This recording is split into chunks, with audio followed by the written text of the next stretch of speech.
Hey everyone, welcome to the Playback podcast presented by CAR, your weekly podcast featuring America's favorite dancers, hosted by America's favorite road warriors. We are your hosts, Jocelyn and Kristyn, and today we are going to be doing a recap of our November shows, which officially kicked off 2025 season. Can you believe it? No, I'm in shock. I actually wasn't at the November regionals because I was in New York.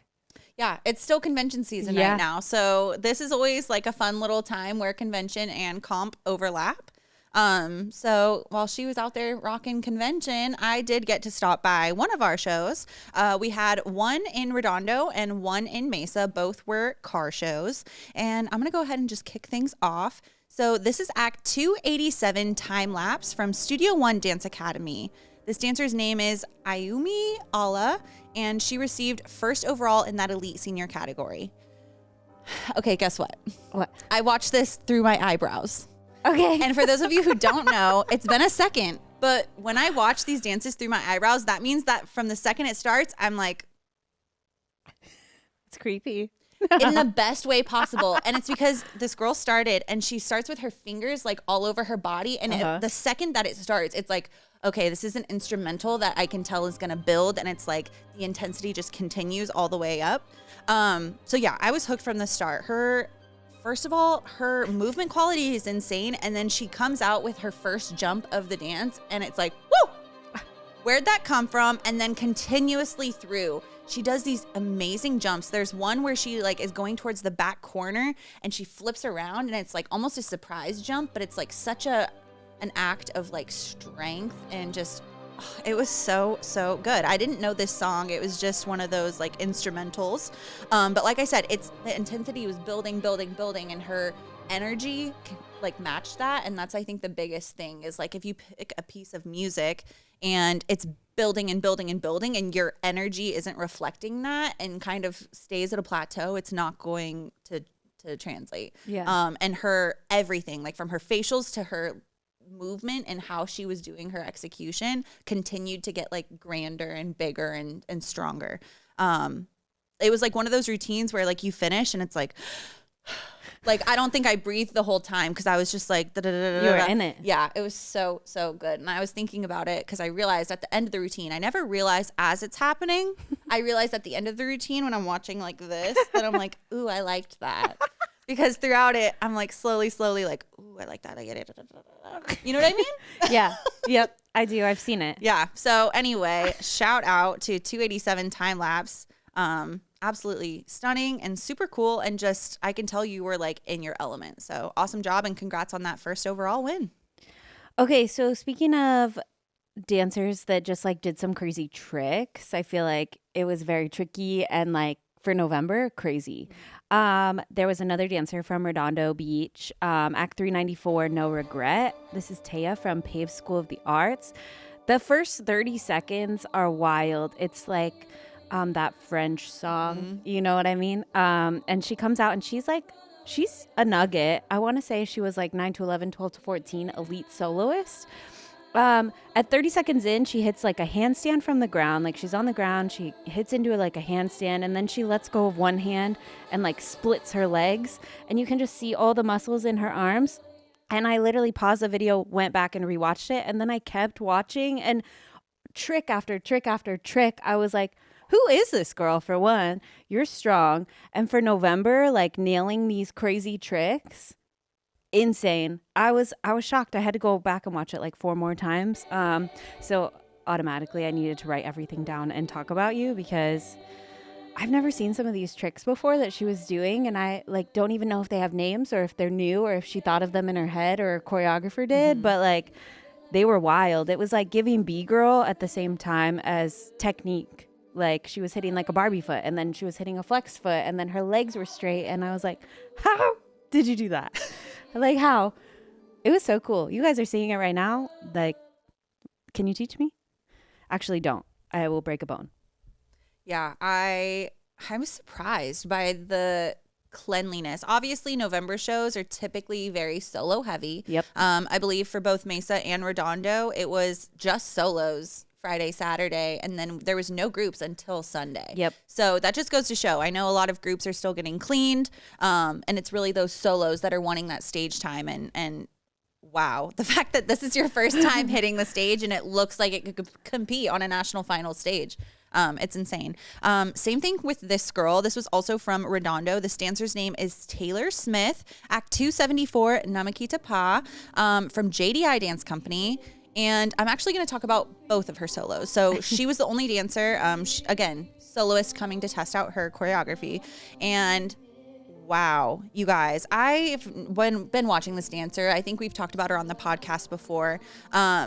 Her musicality and the way that she holds, suspends, and thrashes. That's the best way I would describe it, is like she picks and chooses when she wants to be pretty, and she picks when she wants to be strong, and she picks when she wants to be a little bit more messy and kind of throwing herself. And I feel like that is such a mature dancer, and knowing when and what parts of the music that you're going to really make people pay attention to. Her costume was stunning, of course. And one of the things that our MC Olivia mentioned is, I think the reason why she did so well, and we say this time and time again, she danced on that front Marley right in front of those judges the entire time. She was right there. In your face. And again, it's like she competed, I'm pretty sure, probably Friday night. You know what I mean? It's always those elite seniors are going to go into the night. And so making yourself known and making yourself a moment of, no, stop what you're doing. I don't care how many solos you've seen today. Watch me. That's what's going to stick in those judges' minds. So for her to be able to do Namakita Pa, which was like so beautiful, lyrical, so gorgeous. Then she came out not even 10 acts later and did Wicked Games. Oh, good song too. This was my favorite one. So she technically, I believe, won with the Wicked Game solo, and she received an elite ultimate performance, which means she scored over that 297, which is absolutely insane. And again, like, it's just her freezes, and you're talking about the strength of almost like B-girl contemporary. Yeah. And I feel like she executed that. She had those freezes that were like wild. Yeah, but then they were still pretty, and she would come out of them and be like, okay, no, this is a contemporary. I'm strong, but then this is a beautiful contemporary, and still holding the emotion for that space. So yeah, I was just so impressed with her. And again, the fact that this was her first solo, like first time out for this season, I'm excited to see her. And I know JDI continues to compete with us throughout the season, so I'm just excited. So awesome job to Taylor. Well done. Okay. I know the competitions were pretty solo heavy, but I did see a group performance that I have to give a shout out to. Act 443 from Mesa. I Like the Way You Do It from Castile High School. I look forward to seeing Castile every season. I feel like last November in 2023, they came out the gate and just crushed it. And so I've been looking forward to seeing their name on our results page again. They had a hip hop, Elite Large 15 to 19, and it was clean. Whoa. It was so clean. Oh my gosh. I put so clean for a large group in November. You can tell that they're really putting in the time to make sure that the groups are clean this early. Crazy. They hit the pocket so deep, and they also had very personalized jackets. They said like Castile on the back. Sick. It was like this cool font. I don't know how to describe it, but I like it. You guys can see it right now. And then they also had it personalized on the front too. I love them. I think that they're wonderful, and I get excited to see them. Hip hop, great. Arizona representing. I love it. So fun. I wish I could have gone to Mesa. I feel like it's been so long since I worked an Arizona show. Same. Yeah. Okay, the next one I'm going to talk about is also from Mesa. Again, very solo heavy, guys. But this junior title winner was absolutely insane. Her name is Emerson Varker, and this was 151 These Boots from Club Dance. Okay. We already know if Club Dance had a fan club, I would be in that fan club. Big fan. So this dancer came out for These Boots Are Made for Walkin', and already like starting in that back corner, strutting her stuff in that costume, I was like, okay, I'm ready. I'm sat. Her attitude fit the song so perfectly. And what I loved about this dancer is, yes, she was a junior, but her body isolations, if you watch her body isolations, even everything down to like the arched back, and knowing when she wants to push those shoulders forward and knowing when she wants to execute a leg. I loved her style. And I think it's really easy for young dancers, especially in that junior level, to get so caught up in the style that they don't think about the technique. They don't think about their lines because they're just performing. And I feel like she had the perfect combination of honing in that control and like really making sure that she was like in control of her body, but also like that performance quality wasn't then taking away. I hate it when I see younger dancers, and I get it. You're on the stage, and the second you go to do something technical, the face is gone. And then you come out of your turn and then you're back at it. Yeah. You know what I mean? Like really making sure, especially with those young dancers, you're training them while you're still in that turn, smile. Or if it's a little bit sassy, like utilize that. You know what I mean? You don't just need to be the smiles the whole time. So yeah, she was so good. She was super clean. Her accents she was hitting, and that ending pose was fierce. That's all I'm going to say. So awesome job to Emerson. Amazing job. Okay, I also want to cover a little nugget from Arizona. It was Act 28, Route 66 from KDA Dance, primary solo 6 to 8. I said, she's got it. What it is, it's everything. Facials, pointed toes, she knows. She just understands it. You know when they like throw up their leg to that needle and it's just like, bing! Yep. And the toe is so pointed, like she's ready, she's got it. Yeah, she was everything. Like I turned on the video and I was like, show me more. And then she gave me more throughout the entire thing. 6 to 8. Wow. November. She probably learned this solo in like September. Yeah. It's been like 2 months. Proud of you, girl. Killing it. Can't wait to see you at national finals. So good. Okay. My next dancer is also from Club Dance. This is Easton Voss. And this was Act 191, Eternity. Complete opposite of the club dancer that I was just talking about. This was the most gentle, slow, gorgeous routine. The attention to detail down to her toes was there. And I feel like that's rare to see in a junior. There was this one moment, and I feel like I've seen this choreography, and I think this is kind of a trendy move, if you will. I feel like whenever we think of trendy moves, we think of like jazz, hip hop, but like there's trendy lyrical moves as well. Yeah. And there's this move that I've seen a lot where they go on their stomach and they almost go like they're gonna go into a swan. Okay. You know what I'm talking about? So they'll raise their back legs up and then they do this beautiful, like, you know what I'm talking about? I know. They do this gorgeous where it's like they're almost flying and it's like they're fluttering through.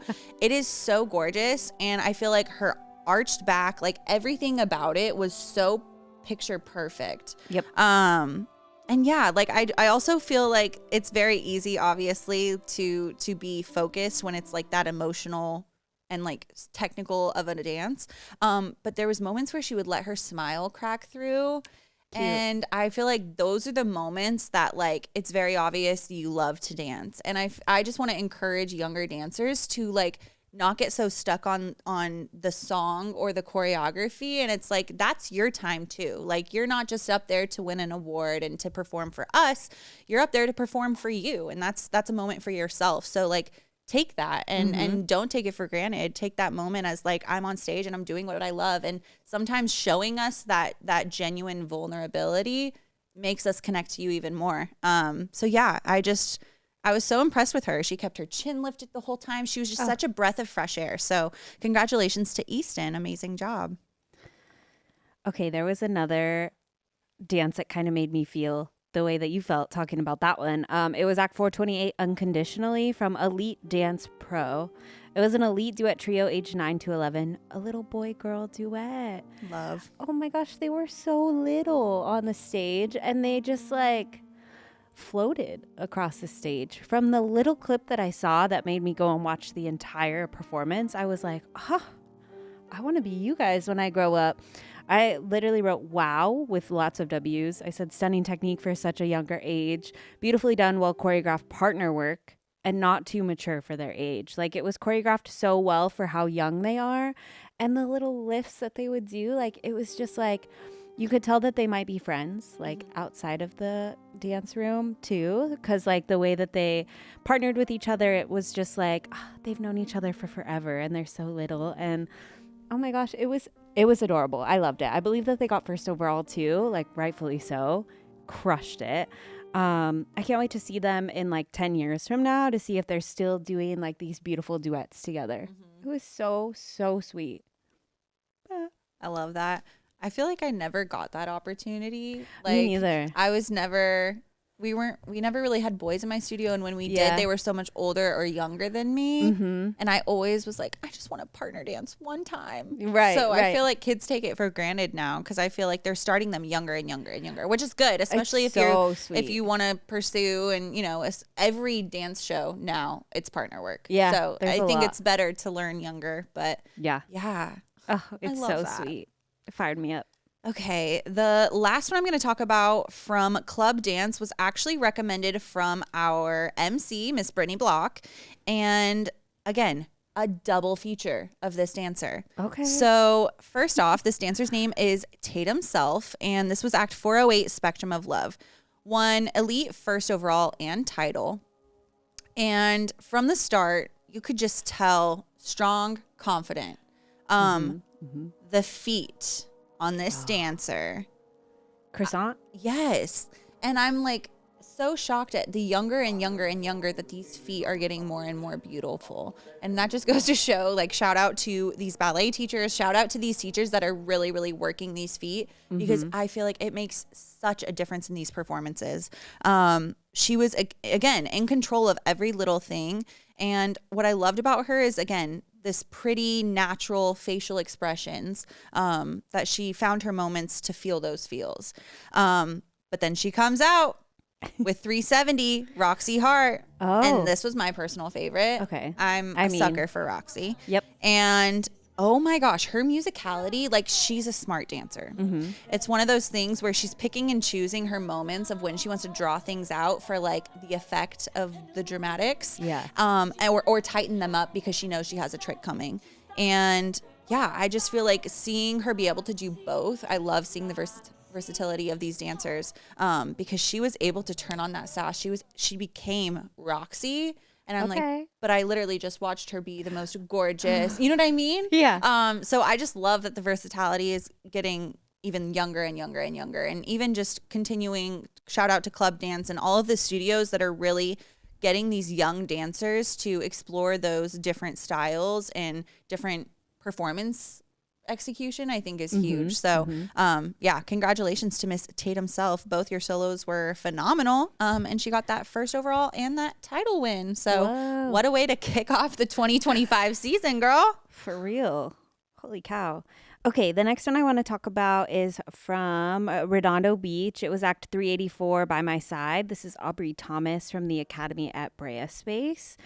I like to scroll through all the results and just check out all the videos that I can. And her video really stuck out to me. Her costume, right off the bat, stunning. Her technique. You can tell that she's really training at Brea Space. I mean, that is pretty much what they are doing 9 to 5 every day, even 5 to 9. They're constantly in the studio, ballet, technique classes with Miss Krista, and you can tell that she's in there and she's like really honing in on those skills, and it's showing on stage. Like, she didn't bobble one time, not even for a second. Like, croissant feet for one, but then she would lift up her leg and do the most beautiful leg hold, but like she wasn't holding her leg, like her leg was holding itself up in the air. And then she would twist into like an attitude pirouette, and I'm just like, hello? How? But you could tell because she's training so hard at the Brea Space. Wow. Stunning. And she was the only soloist from the Brea Space that came. So she represented her studio very well there, and she killed it. And I want to go back and watch her video because it was like that duet trio, the little 9 to 11, like such a breath of fresh air. Like, you just felt like good after you watched it. You're like, I bet she felt good after she did that solo. You know, when you walk off stage. Yes. And you're just like, like no critiques, like you felt good, like everything about it felt good, and then you're just waiting for awards. Yeah, she killed it. Great job.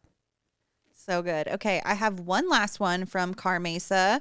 This is from Soul Shock Dance Company. This dancer's name is Isabel Chan. This is Act 80, A Song for You. She received first overall in that intermediate 12 to 14 solo category, and this is just such a beautiful lyrical. I feel like Soul Shock, I mean, we know choreography wise, technique wise, they really can do it all. But what I loved about this intermediate dancer and why I specifically chose her is because I feel like she's right on that teeter of like intermediate and elite, right? And I feel like for a lot of studios or directors, they might not know how to place their dancers. Yeah. And I feel like if you're looking at this dancer, Isabel, on paper, stunning. Her great lines, her great control, each movement was so intentional. And again, I'm going to go back to letting your smiles peek through. I feel like this is where you bring in that maturity aspect of where it gets you from intermediate to elite. Yeah. The lines were there. The turns were there. Everything was there. I just wanted her to like connect, if that makes sense. And she did in moments. Yeah. And I think that's why she got that first overall, because there was moments where she found that time to be vulnerable and smile and show that genuine love.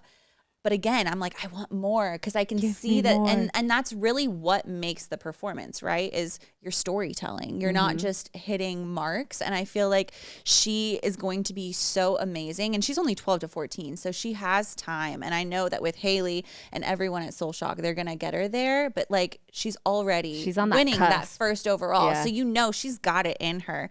It's just, again, I think it's the confidence. And sometimes it takes that first overall win to get that confidence. So I'm hoping that Miss Isabel takes that win and feels so confident and continues to push herself and feel like she can show more of herself on that stage. And I feel like that's gonna get her up to that elite level. We're gonna see her at nationals, and then you're gonna see it fully. Yeah. And again, this is November shows. Yeah. This is her first time getting out on stage.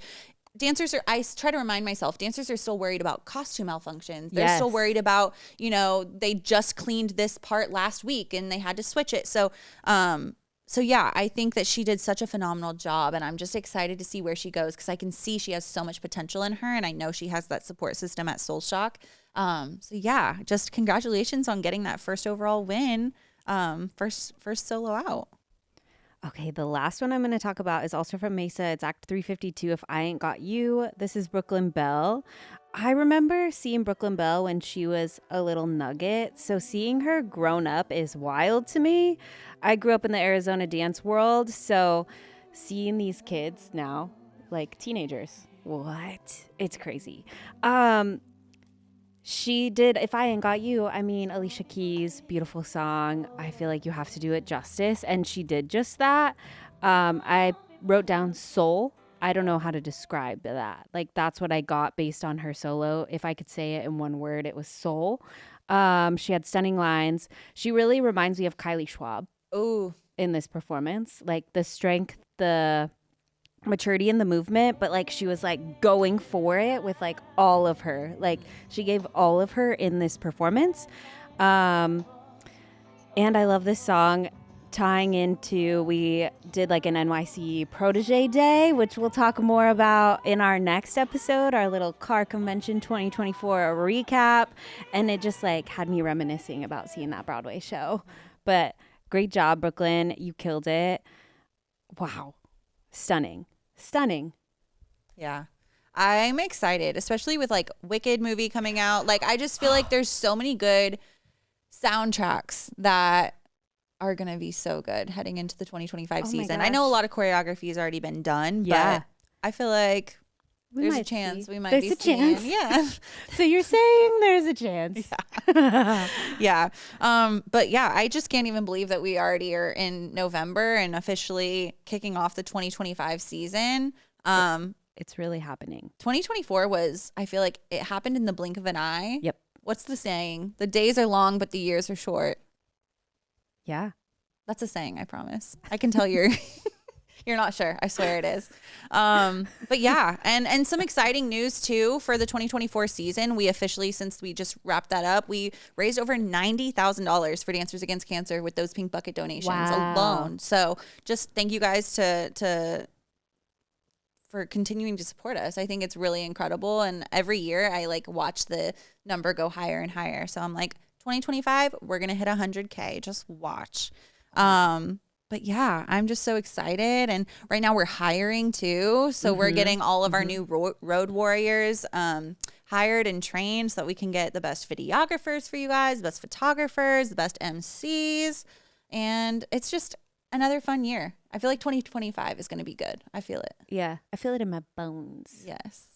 Well, as always, thank you guys for watching. Appreciate the support. Make sure you guys are following all things car, Rainbow, Ultra, DAC. Of course, make sure you're following all of our clips on Playback Podcast. And we can't wait to see you guys on the road.